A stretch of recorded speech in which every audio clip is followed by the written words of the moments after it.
Hello everyone, जय हिंद। हम आपका ग्रेड 3 का आज इंग्लिश पेपर लेके आए हुए हैं।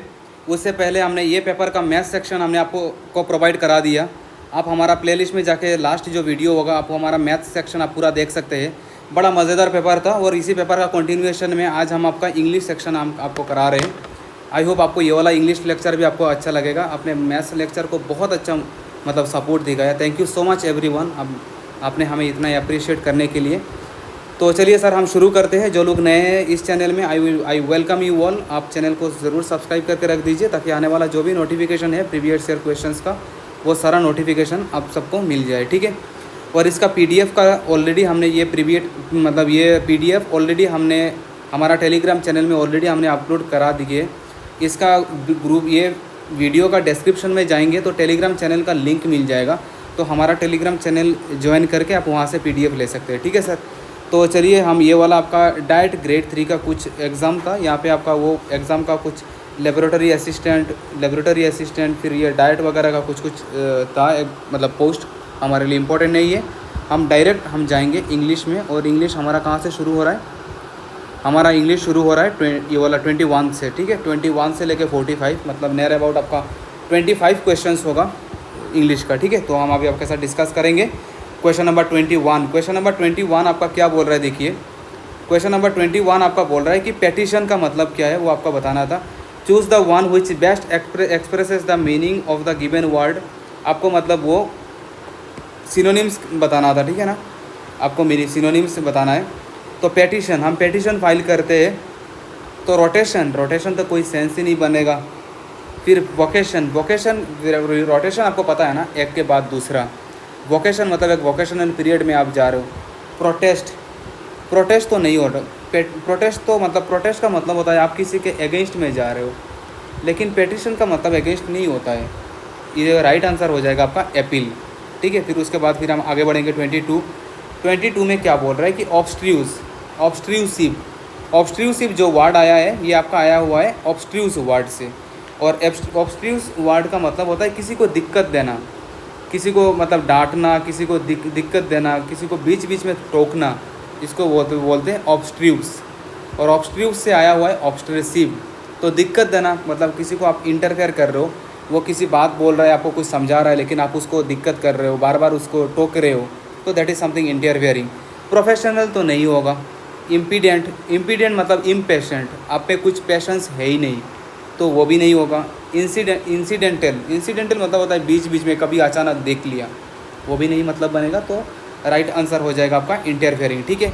फिर उसके बाद नेक्स्ट हम आगे बढ़ेंगे। ग्रेवियंस का मतलब होगा ना, क्योंकि आप में अगर हमने आपको बोला कि हम आपको यूट्यूब का चैनल में आपको इंग्लिश का सेक्शन ले रहे हैं, अगर आप में किसी को अगर कहीं पे डाउट है तो आप अपना ग्रेवियंस रेज़ कीजिए।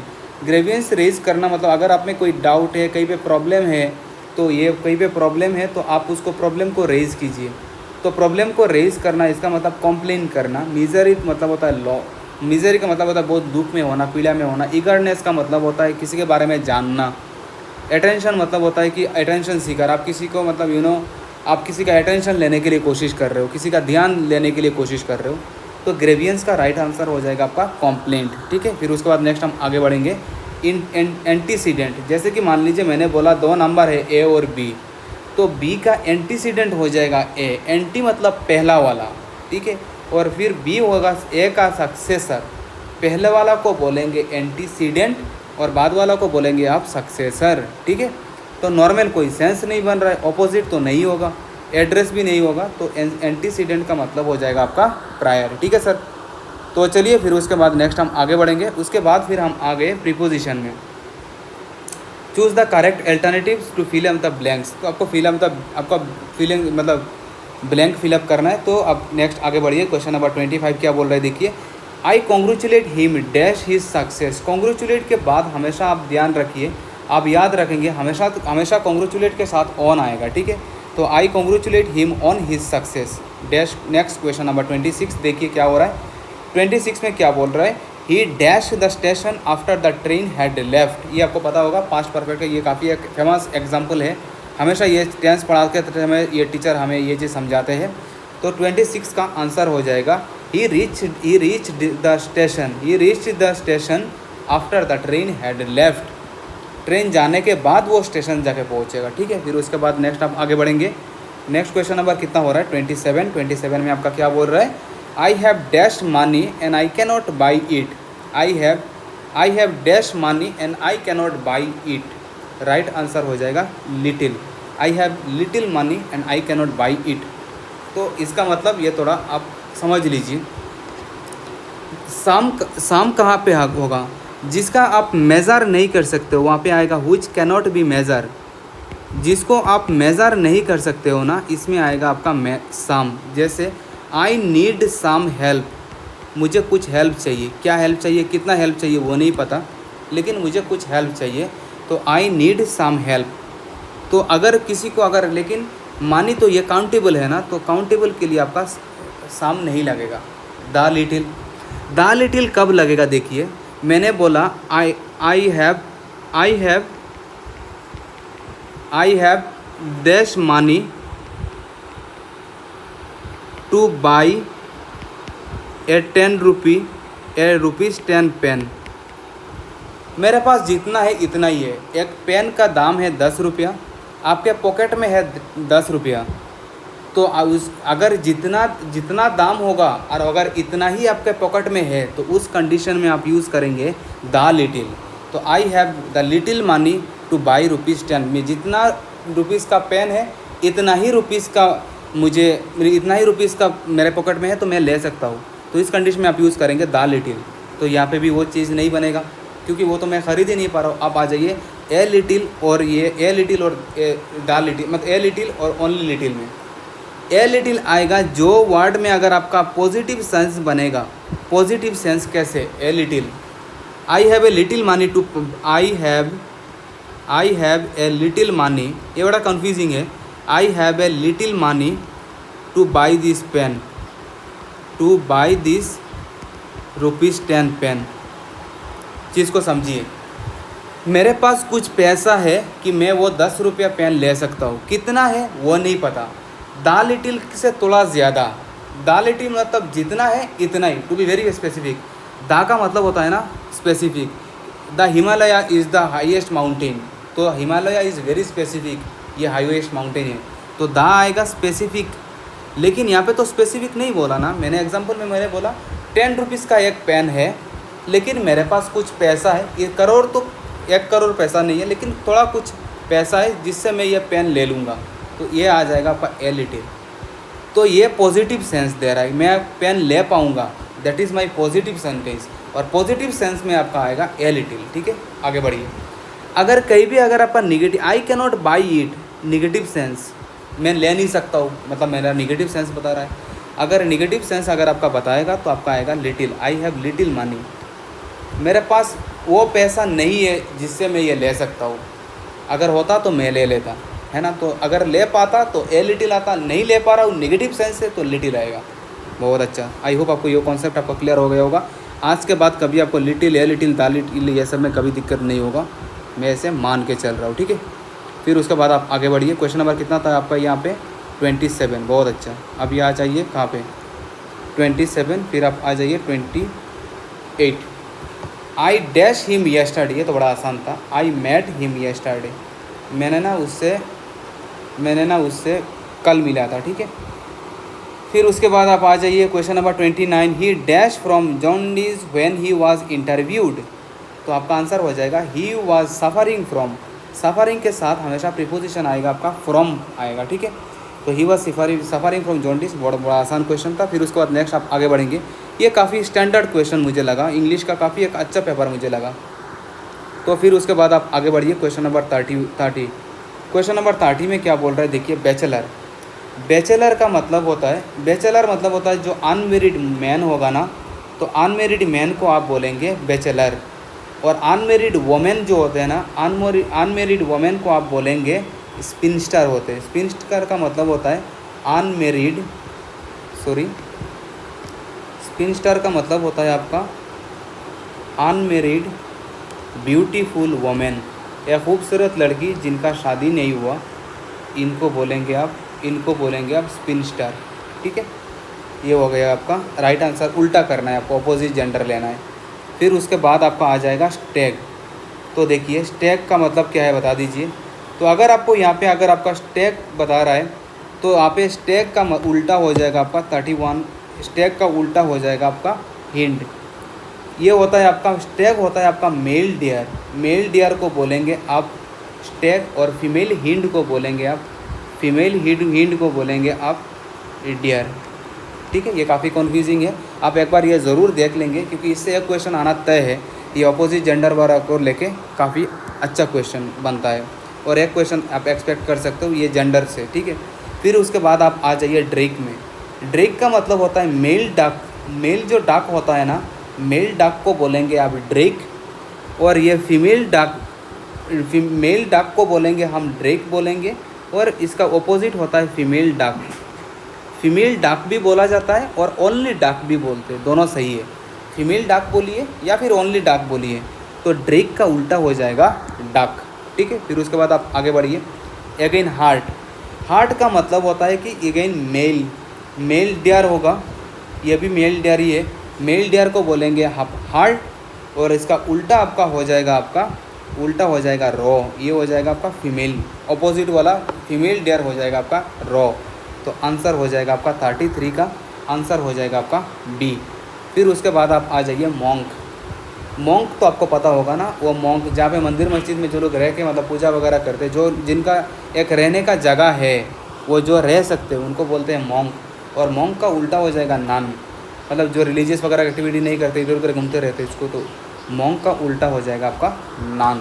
ठीक है, फिर उसके बाद आप आगे बढ़िए 35। ये काफ़ी कन्फ्यूजिंग है, ये आपका इडियम एंड ये आपका फ्रेजेस है फॉर्म है, दैट इज़ माई फ्रेज।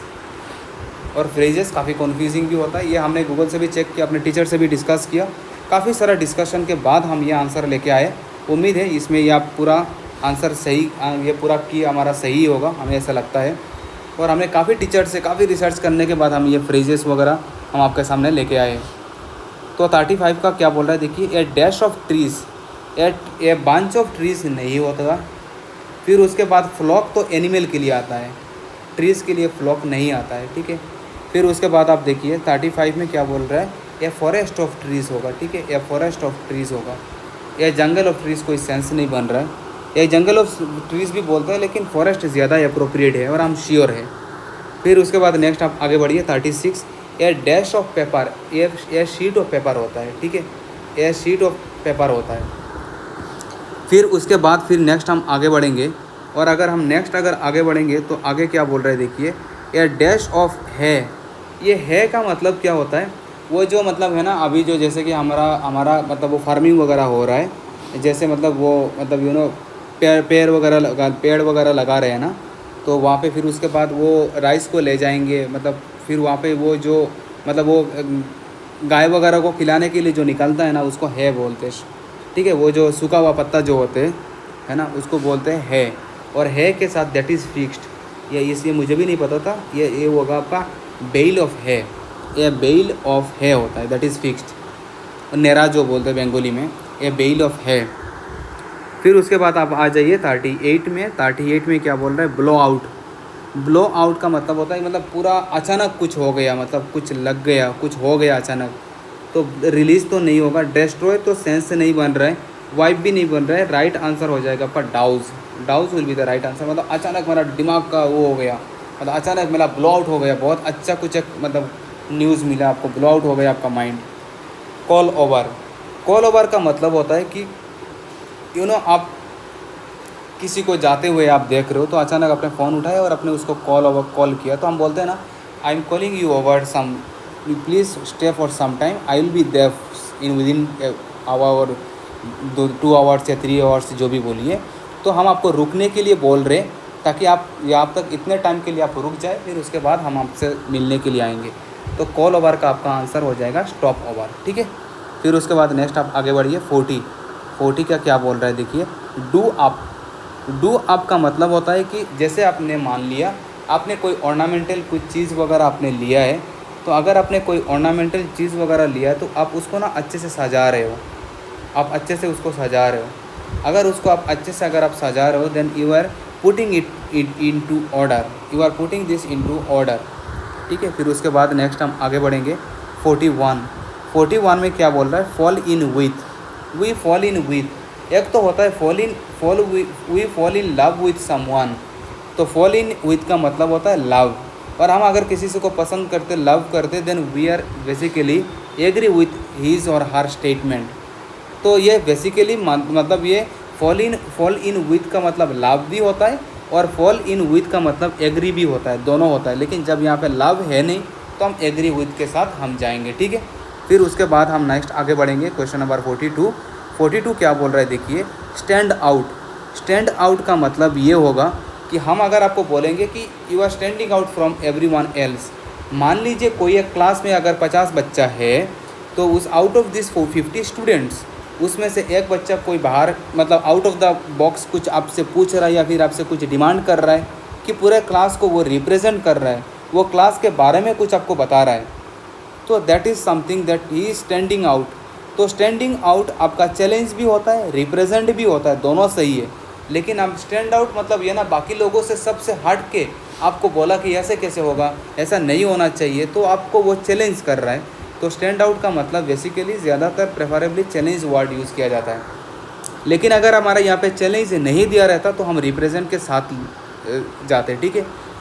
इस पेज का पेपर ही जो PDF मिला वो हमें डार्क मोड में मिला। अगर आपको पेज अगर विजिबल नहीं है तो हम आपको रिक्वेस्ट करेंगे आप पेज का थोड़ा विजिबिलिटी इंक्रीज़ कर लीजिए, ठीक है। फिर उसके बाद चलिए सर हम नेक्स्ट आगे बढ़ेंगे। क्वेश्चन नंबर 43 में क्या बोल रहा है देखिए, select the incorrect sentence from the following. I have had my meal just now. मैंने अभी थोड़ी देर पहले मैंने खाना खाया। He is known by me well. नहीं सर, नोन के साथ बाई नहीं आता है, हमेशा आपका नोन के साथ हमेशा टू आता है, ठीक है। Known to, he is known to me very well, वो मुझे काफ़ी अच्छे से पसंद मतलब पता है। तो राइट ये आंसर ये हमारा रॉन्ग है, और रॉन्ग को ही निकालना तो ऑप्शन हो जाएगा हमारा बी, ठीक है। फिर उसके बाद नेक्स्ट आप आगे बढ़िए।